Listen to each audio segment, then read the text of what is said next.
We're now with the Water Department, and Scott, if you could introduce yourself and your colleagues and then make whatever preliminary statements you'd like to make. Good morning, sir. I'm Scott Potter, Director of Mayoral Water. With me, I have Glenn Mizell, Tony Newmeyer, and Heidi Weigel. Heidi is behind me. To open with, I'm pleased to report that Metro Water Services is on track to meet expense and revenue budget for 2013. And my request for O&M budget for this year is a 1.3% increase from $115,668,000 to $117,169, and that falls in line exactly with the recommendation of the consultant that did our financial plan in the last 3 years. Our revenue budget remains relatively flat. This year it's $209,059,000, and our revenue budget for next year will be approximately the same because we don't have any rate changes in the budget proposal for this year. I'd like to begin with stormwater and talk about a few things that will be of interest to the mayor. First, the home buyout. We've closed on a total of 201 homes since the flood. Wow. And we have demolished 198 homes, and that's resulted in a great deal of open space within the city. And we've had a great relationship and partnership with the Parks Department on that, and the mayor may recall that we built with, actually Parks built England Park next to Richland Creek. Right, good and that park. was a direct result of the home buyout and the partnership with the Parks Department. We've also had a great relationship with the Sheriff's Department in demolishing the homes and taking away debris. And I think the conclusion of all that is from the flood, we've gotten a lot of homes out of the floodplain, out of the floodway, a lot of new open space for the city, and we've done that at a reduced cost that would have been done from the private sector. So I feel pretty good about that. Last year we did 219 C projects in stormwater. That's always a big amount of interest from the council, and 49 capital projects from stormwater. And we've got a lot of detail on those projects that we can provide the mayor at his request and any interested council members. But going forward on the capital side from stormwater, we have a new 5-year capital plan that was recently funded by the council. That'll give us $10 million a year for 5 years on the major capital projects, and we've got a really good capital plan set up for that. And the C projects will go forward at a little bit of a reduced funding level because of the debt service that's coming from the bonds. But we feel really good about both the A projects, the regular capital projects, and the C projects.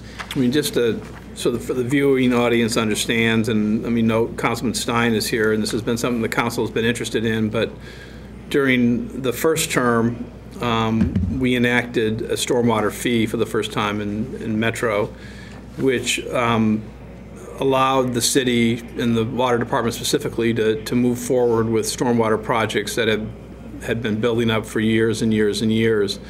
And you have a priority list of projects, A, B, and C?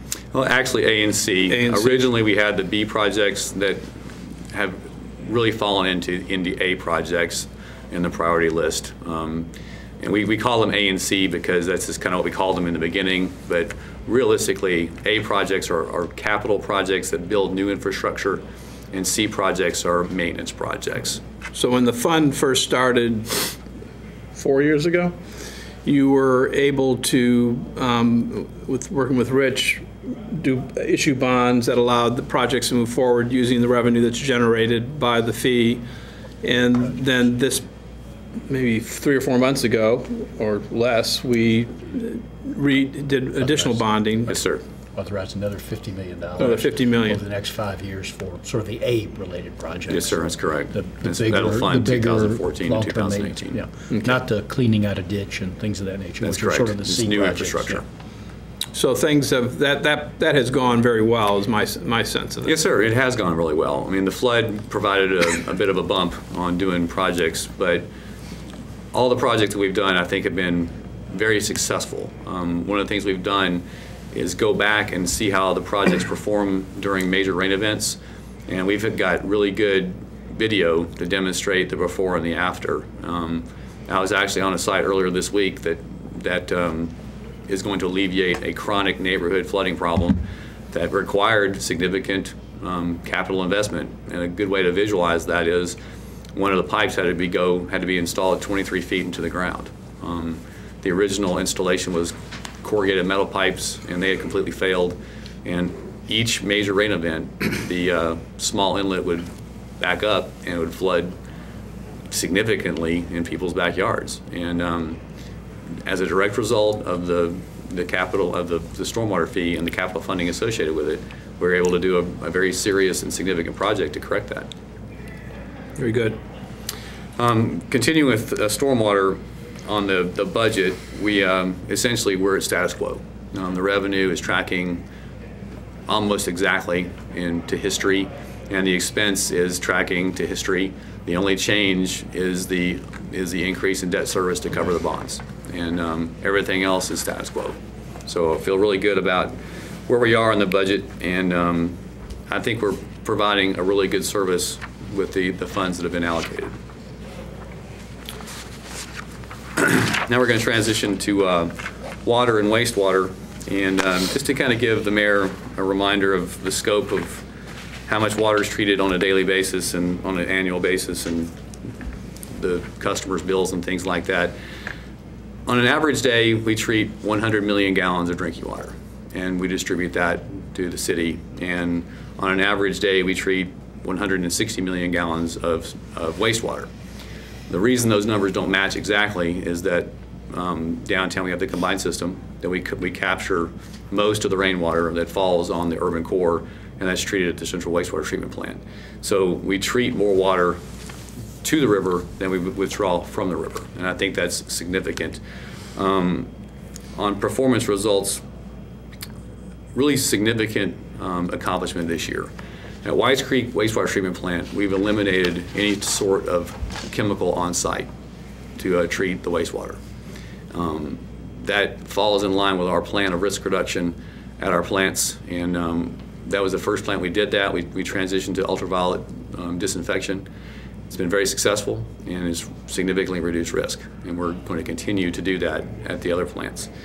We've had no instances in the last 12 months where we were unable to provide adequate water to our customers, and that's been significant because the mayor recalls last summer we had over 110-degree temperatures in the city, and the irrigation load on the system was pretty significant. Some of the capital projects we've done in the past have been very successful in alleviating any kind of pressure issues in areas of the city that had high demand.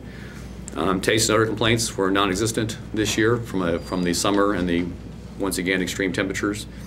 And the laboratory passed all the federal and state certifications. And I point that out because one of the things that's really important about Metro Water Services is our laboratory staff and their expertise and their ability to certify the safety of the water. And they passed all their certifications. Transitioning to the bill, one of the things I wanted to point out that's kind of significant and very interesting to me is 1 gallon of water for a customer costs, and I want to make sure I get this, 0.0032 cents. And we deliver that to someone's home at that expense. If you go to retail and you buy a gallon of bottled water for 88 cents, we can deliver 275 gallons of water for that cost. And also, I point this out somewhat in jest that the bottled water industry isn't going to take that 275 gallons back and treat it properly into the watershed for $1.84 like we could. So we're pretty proud of that. And they generate a bottle. They do. A plastic bottle. And that has to be properly disposed of as well. So we're pretty proud of that. It's I think for the service we provide, for a gallon of water costing 0.0032 cents is pretty significant. Talking a little bit about the budget, I requested a 1.3% increase. Most of that can be captured in salaries and in benefits. Some money is moved around hither and yon a little bit, but most of that is in salaries and benefits. And benefit expense for us is a significant expense, but from a position perspective, historically, it's dramatic, the number of positions that we've reduced over time. In 1991, Metro Water Services had 1,020 employees. Post buyout, we're down to 606, and that's 59% of where we were in 1991. So with almost half the workforce, we're managing a much larger system, and I think that's exclusively indicative of the expertise and the effort that Metro Water Services employees put forth. We did lose 47 people in the buyout, and that's resulting in a lot of new hiring and a lot of experience that has gone out the door. And we've requested 8 new positions, and 5 of them are what are called treatment plant assistant managers, and essentially they're the next generation of our plant managers.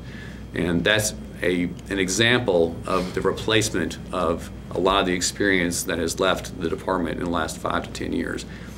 Our average age is 48 years old, and that's holding pretty steady even after the buyout. So our workforce is going to continue to retire, and we're going to have to continue to replace that experience. And one of the things I've found is it takes about 5 years to get adequately qualified to discharge your duties properly at Metro Water. So that's something that we're going to have to struggle with in the next 5 to 10 to 15 years.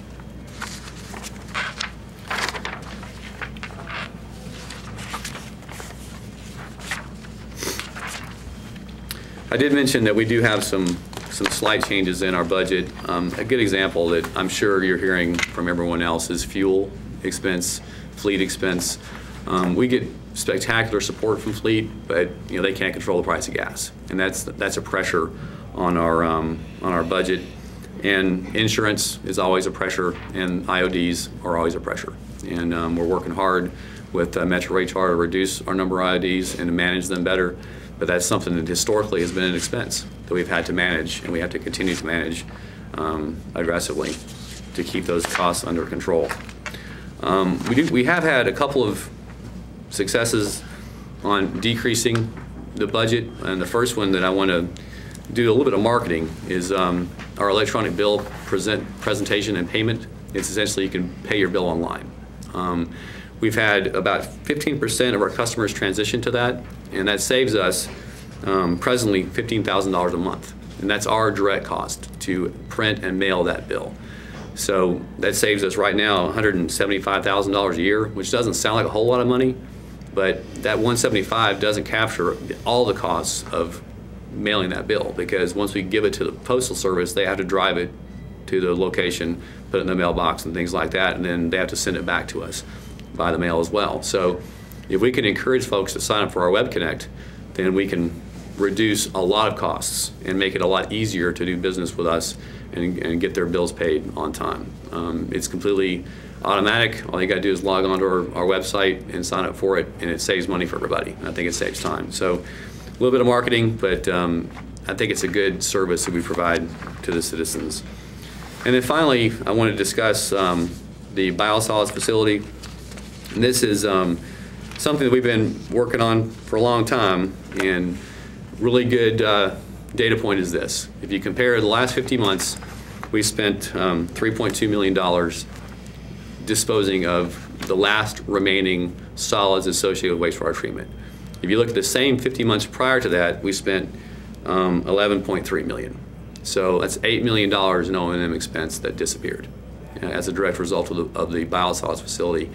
And we're also selling it now, so that's even better. But the best part is we're not driving all of our creation with sludge, dumping it in landfills. And that is a spectacular environment. The plant is operating well? Yes, sir. It did get damaged by the flood, and it was down for about 7 months, but it's back to full operation, and it's operating to spec. So it's the staff of the biosolids facility are extraordinarily dedicated and very qualified. And the market for the product is there? Well, it's never generated the market. It's not, the market isn't what we would hope, but it's the best part is that we're not dumping it in a landfill. Right. Yeah, I think the original plan was that you would save some cost on the dumping and that you would create some revenue, and I think the revenue part's not kind of borne out to the extent that it was talked about 10 years ago or so when the project started, but you do have the savings on the hauling and the dumping costs associated with it. So it's, $8 million. It's better than before, clearly. Oh, absolutely. I mean, just the odor. And the odor issue. Odor issues Yeah. solved, and from a risk perspective, the way we would handle solids 10 years ago made everybody very worried all the time, and that worry has been removed. Okay. And then our 2% reduction would involve C projects on stormwater and a reduction in maintenance in the on the wastewater side from an inspection and cleaning perspective. I wouldn't advocate that, but if it's something that we had to go forward with, that's how we would do it. We've had a great deal of success with the C projects and with maintenance on the sewer system. One of the things we have to do is maximize the treatment capacity and the collection capacity in the collection system, and we're doing that. But that is how we do it if we had to go forward with the production. And that concludes my remarks, Mr. Mayor. Okay. How are the water treatment plants, which everybody became more familiar with during the flood, K.R. Harrington, which is, of course, was most severely affected, and then Old Mahundra, how are they holding up? They're operating well. One of the things that we've done since the flood is incorporate the effects of the flood into all of our designs. And one of the things that's significant about that is a K.R. Harrington water treatment plant and the construction of the new, what we call the hot house. Essentially, it's the electrical distribution center for the plant. It needed to be upgraded, and we were in the process of designing that before the flood occurred. And when the flood happened, the hot house and the plant was flooded, and that demonstrated that we had to design that facility to meet the flood of record. So right now, that facility is under construction, and it is it's probably going to be one of the safest places in Nashville to be if the next natural disaster hits, because it's designed to California earthquake standards, and it's designed to flood of record. So power to the plant is going to be very, very stable, and it'll be stable for 30 to 45 years.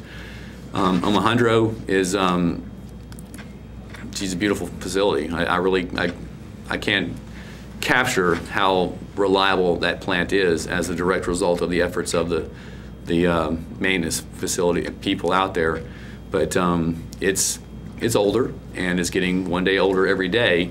But one of the things we did recently as well through the council is we purchased the adjacent land on Lebanon Road, and we've got a master plan in process to provide for the expansion of Mahundra and moving it up the hill.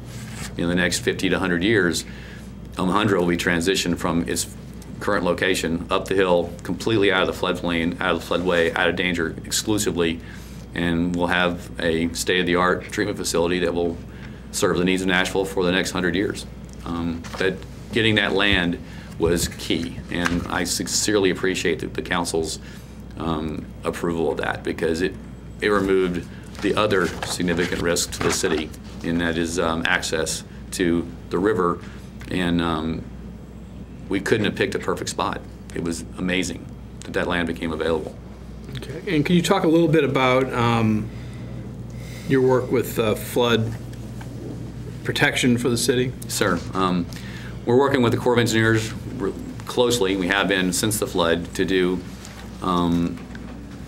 mitigation projects. The goal is to go through the reconnaissance and feasibility study process with the Corps to provide a mechanism to partner with them to do significant floodplain and floodway protection projects. If we didn't do that, the city would be on the hook for all the funding. Having done that with the Corps and having to continue to do that with the Corps will put us in a position to partner with them to do projects that are going to be expensive. We're incorporating design for Sobro into those designs. We're incorporating our work with all the work that's done on the riverfront with parks. So the good news is the process is moving, it's on time, and it's moving towards a conclusion that will put the city in the best position to partner with the federal government to do these projects. Okay. And then let me, during this year, I asked you to take on additional responsibility working with the Office of Emergency Management, and could you talk about that? Yes, sir. OEM the staff at OEM are dedicated public servants, and it's really an honor for me to work with them. I think our ability to react to the next disaster that befalls Nashville remains good. The staff is qualified. We've got good contingency plans in place, and I think the key part about the partnerships that OEM manages all over the city, both government and non-government, is the best indication of our ability to respond. I think that was clear during the flood, but I think we've even improved our relationships with partners outside the government to help us respond even better. So I feel good about our ability to respond. I feel good about our communication, especially with the Weather Service and with the Corps. A good example of that is every Monday morning at 11 o'clock, the National Weather Service does a webcast with us and with everyone in the area. But that wasn't happening, and now that it is. And I think that demonstrates the Weather Service's commitment to communication. The Corps' partnership is strong, and I feel really good about our ability to respond to a disaster. Right. Well, I mean, what I've done is asked you to be in charge of our response to an emergency situation, which is responsibilities you didn't have before, and I thank you for taking that on. It's certainly, I think your experiences during the flood, your military experience, and your general organized personality makes you the perfect person to do it, and you've done a very good job. And I've enjoyed communicating with you during snow and tornado threats and everything else. But thanks for doing it. Yes, sir. Thank you. I appreciate it. Rich, anything? He is an engineer. He is an engineer, yes, which is a good thing. To point that out. Yeah. Point that out. Yeah. No editorial comments, Scott. I just pointed it out. Engineers are beautiful people. Scott, I think if you could just take a second and do the best you can sort of addressing the issue I'm going to bring up, and it's as much a reminder and maybe educational to some of the viewing public, but when Mayor Dean got elected, there was a lot of demand and need for investment in water, sewer, stormwater infrastructure, and we, working with the council and you, figured out a solution to sort of help that go forward. And I think oftentimes we don't talk about it in the context of one of the big priorities we have as a city, and one of the big priorities we sort of all jointly agreed that going forward out the next 5, 10, 15 years, that's a priority for the city. Give us some context on that, because I clearly think that's a priority that we've all sort of collectively made as a city. It's, well, I'm biased, obviously, because I'm the director of Metro Water, so I'm all about water and sewer infrastructure. But without adequate water and sewer infrastructure, you really don't have the basis for the city's function. And without the mayor's willingness to go forth with the rate increase that he did and the council's approval of it, we would have been unable to do capital investment to the degree that's necessary. And because when the mayor came into office, our bonding capacity was absent, and now we were able to issue bonds. I mean, recently, the council approved a $300 million bond issue. And we didn't have the ability to do that without the rate increase.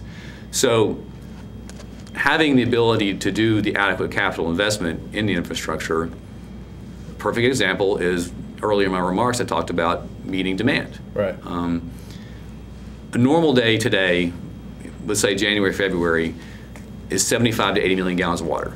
And I consider that the baseline demand for the city. When it gets really, really hot, that demand can peak to 156 million gallons of water. And that is a dramatic increase in, it's a dramatic increase in the demand on the infrastructure. And 5, 6, 7 years ago, we weren't able to meet that. And as the city continues to grow, that demand will increase as well, and the continued investment will enable us to meet it. One of the things that's really cool about Metro Water when we talk with development folks is whenever we're asked, can you provide service for X, I've never had to say no. Right. We always have the ability to provide. And that's a direct result of capital investment. So it's fortuitous and it's necessary, but in some cases, some cities haven't been willing to make that jump. And the key responsibility on us is to make sure we take that infrastructure money and invest it properly. But I think it's been done, and I think it's directly resulted in the city's ability to meet any demand on new investment and new construction in the city. So, you know, is the infrastructure perfect? No, it's old, and that's another demand on capital investment. So the good news is we have adequate funding at this point, and we can do proper capital investment. It's just such a core function of the city, and I think people take it for granted sometimes. And I'm just totally setting you up for a big pitch for Water's Court. So hit the ball. Well, I mean, at some point, we're going to have to examine everything as far as revenue goes and expense, and but we don't have to do it now because we're in good shape. One of the things that Rich has done, I think, you know, I guess I want to be nice to Rich here a little bit, but he's put us in a really good position. Good time of year to be nice. It's a good time to do that. He's put us in a good position. Right. And but that conversation has to happen every year. Right. And at some point, you know, we'll have to look at revenue, and we'll have to look at rate structure, and we'll have to look at everything. But one of the things I feel very comfortable doing is meeting with an auditor. I mean, I think we would audit well. I think we would audit well, especially when compared to our peers. And but you know, we're not perfect, but I think we'd audit pretty well. And the good news is we've got revenue to support this infrastructure investment, and we've got the infrastructure investments planned out in multiple years going forward, and it's set up to be and continue to be a priority for the city going forward, and that I think is important. That's correct. Our 5-year capital plan is very detailed and specific, and I think it's responsible. That is applicable for water, wastewater, and stormwater. It's a difficult topic, especially nationally. I'm sure that y'all have heard about ASCE's assignment of a D+ to the nation's infrastructure. You know, it's a harsh grade, and I think it's demonstrable of a lot of backdated demand for investment. Right. But as the years progress, I think Nashville will be set up very well to respond to additional demands, and we're in good shape. You know, like I said, we're not perfect, but I feel good. I mean, I don't worry about our ability to provide service, but I do worry about our sustained ability 20, 25, 50 years away, and that's why, like I said earlier, that purchase of Lebanon Road property was just, if I ever do cartwheels in my office, that was when I did one, because it fell out of the sky. It was amazingly fortuitous. So with that property and some capital investment, we'll be able to build a very good plant that will survive for 100 years. Right. We don't need to right now, but we're making plans for it. And if we had to pull the trigger in the next week, we could make it happen because we have a really good